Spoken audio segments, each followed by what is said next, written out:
Oi, gente, tudo bem? Estamos aqui para mais um vídeo, mais uma videoaula. Vamos dar continuidade ao assunto de antivirais.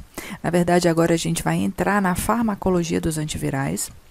Tivemos um primeiro vídeo, uma primeira aula, falando sobre os vírus de forma geral, a parte epidemiológica, relembrando ali como funciona um vírus de DNA, um vírus de RNA, para a gente saber como esses medicamentos, esses fármacos antivirais podem agir aí no ciclo de replicação viral. Então, para quem não me conhece, sou a professora Priscila, sou PhD em farmacologia farmacêutica e aqui no canal, no Mundo da Farmacologia, nós temos vídeos sobre farmacologia e fisiologia. São vídeos curtos com temas únicos para facilitar aí o entendimento e o estudo de vocês. Então, hoje nós vamos dar continuidade aos vídeos, às aulas sobre antivirais.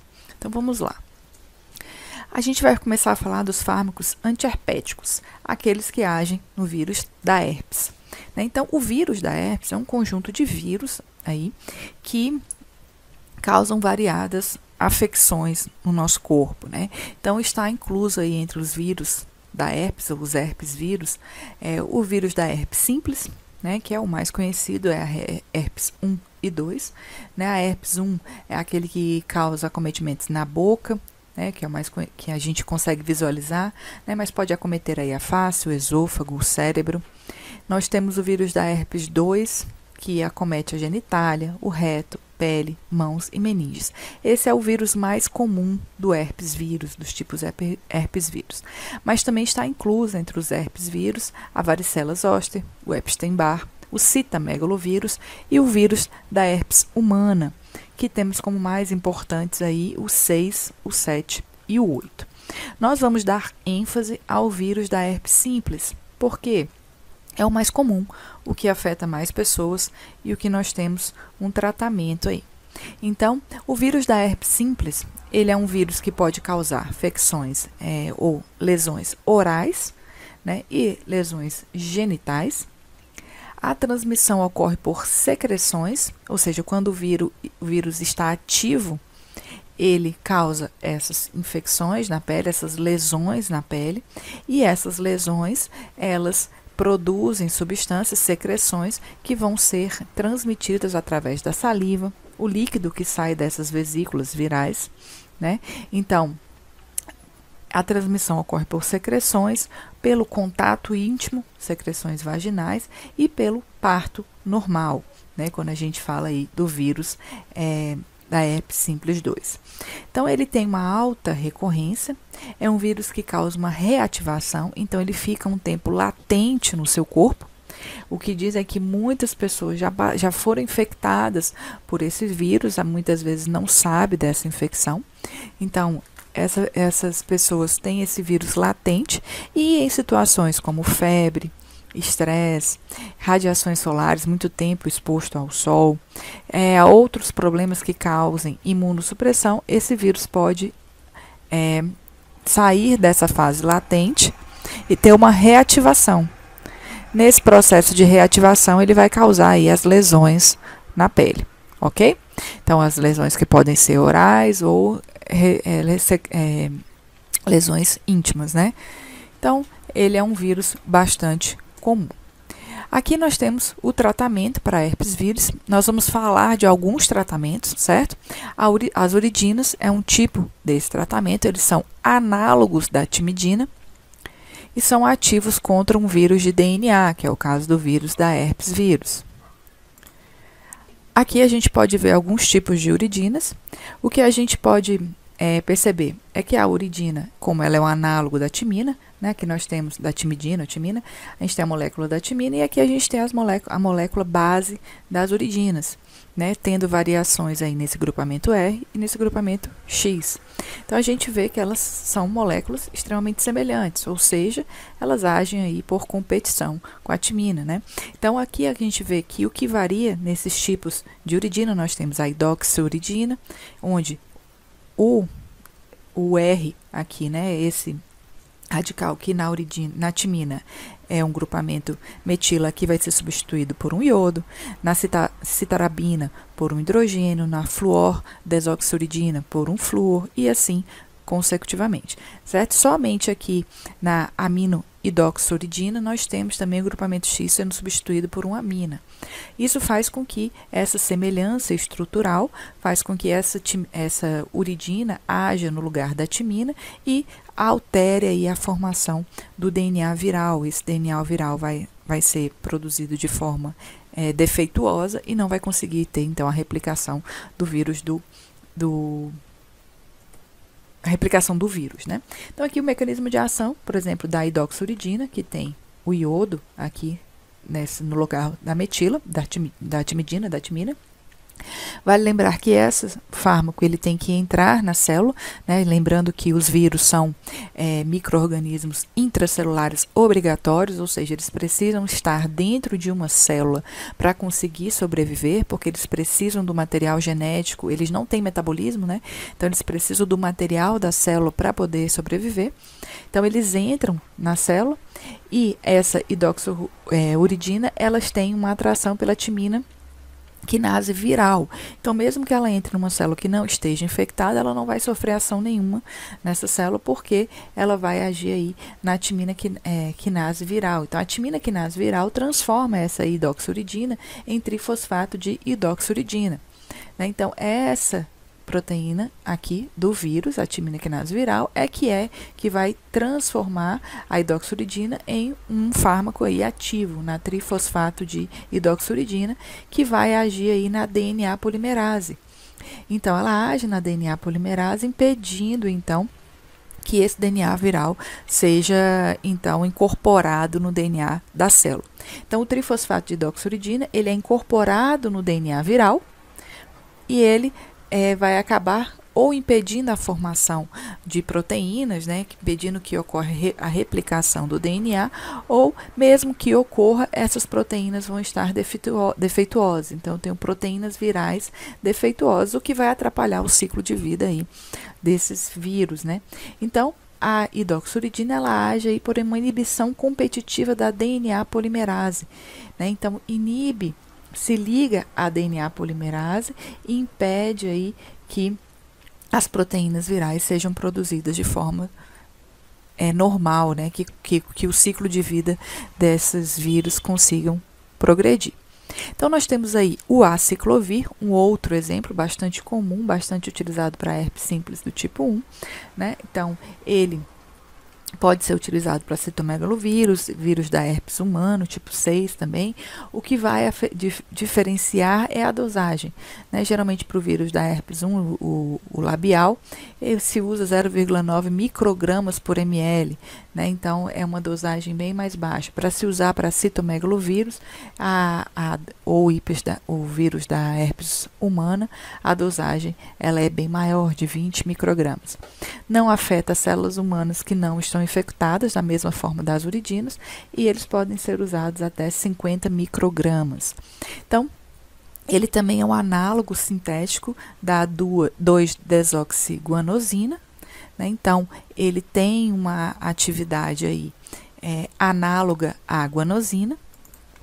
Aqui a gente observa a estrutura de uma guanosina, né? Então, aqui nós temos uma amina, e nós temos aqui esse grupamento, que é substituído no aciclovir por um carboidrato acíclico. Por isso que ele é chamado de aciclovir. Então, essa estrutura ela permanece igual da guanosina, e nós temos a substituição dessa estrutura aqui, que faz com que ele tenha a ação aí, seja ativo contra vírus de DNA.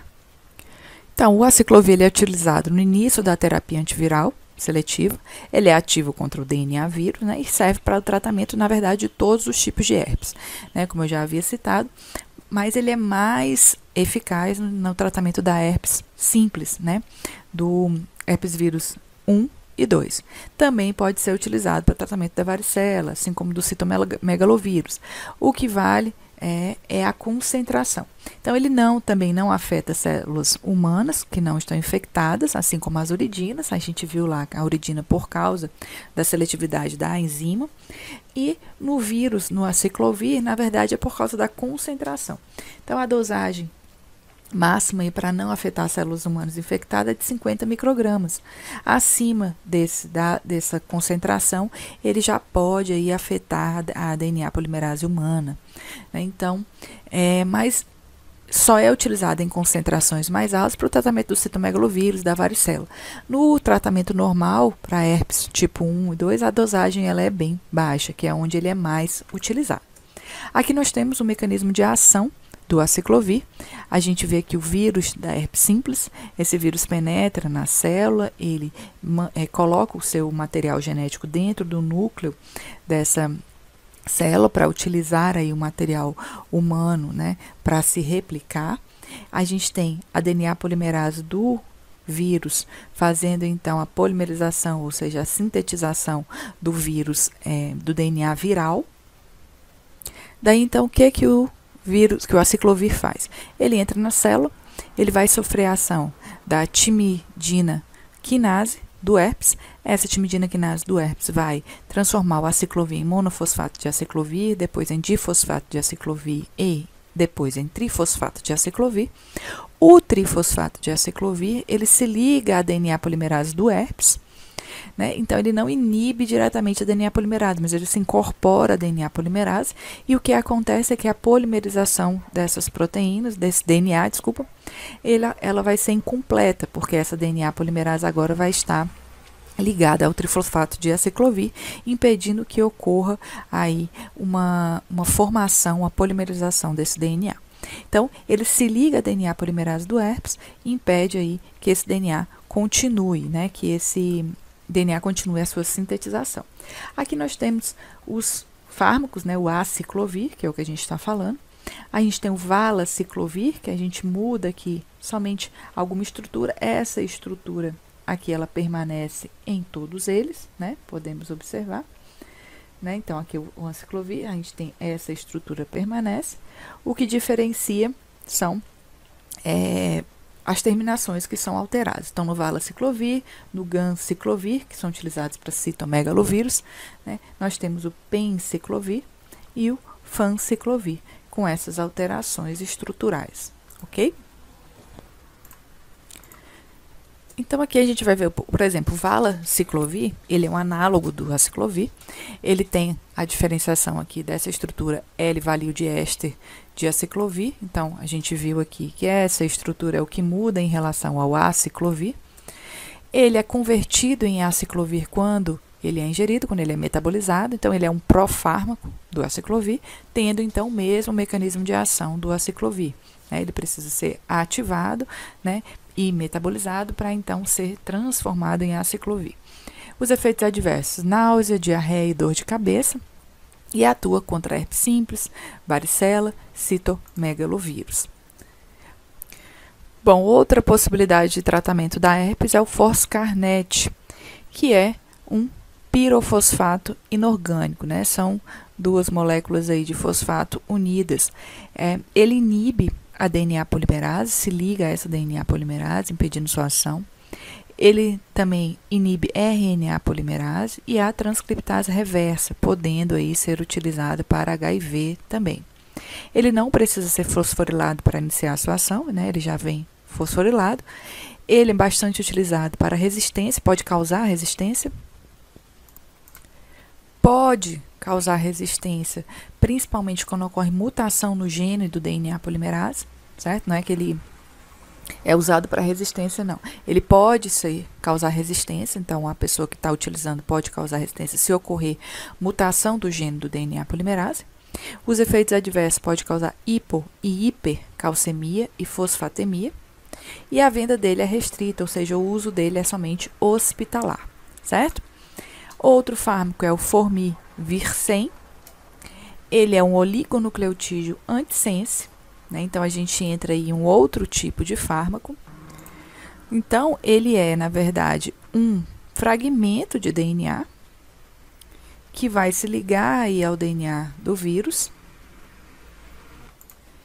Então, ele se liga, ele complementa aí uma sequência de bases do DNA e impede aí a tradução do RNA mensageiro. Então, o mecanismo de ação é por se complementar a sequência de bases, hibridizar-se e bloquear a expressão, ou seja, a tradução do RNA mensageiro do citomegalovírus, inibindo a síntese de proteínas e a replicação viral. Então, ele é utilizado para citomegalovírus. Os efeitos adversos podem causar irritação e aumento da pressão intraocular e atua contra o citomegalovírus. Só lembrando que essa irritação é uma irritação gástrica, certo? Então, ele pode causar uma irritação gástrica e aumento da pressão intraocular. Gente, eu vou finalizar a aula por aqui, para os vídeos não ficar muito curto. Nós vamos ter um terceiro vídeo falando sobre anti-influenza e anti-hepatite e um quarto vídeo falando sobre antirretrovirais, ok? Espero que vocês tenham entendido a aula, tenham gostado do vídeo. Curtam o vídeo, se inscrevam no canal, compartilhem.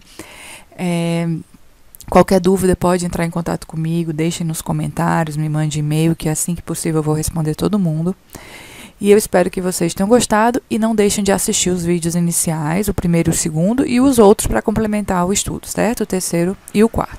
Então, aguardo vocês nos próximos vídeos. Bons estudos, pessoal. Até mais.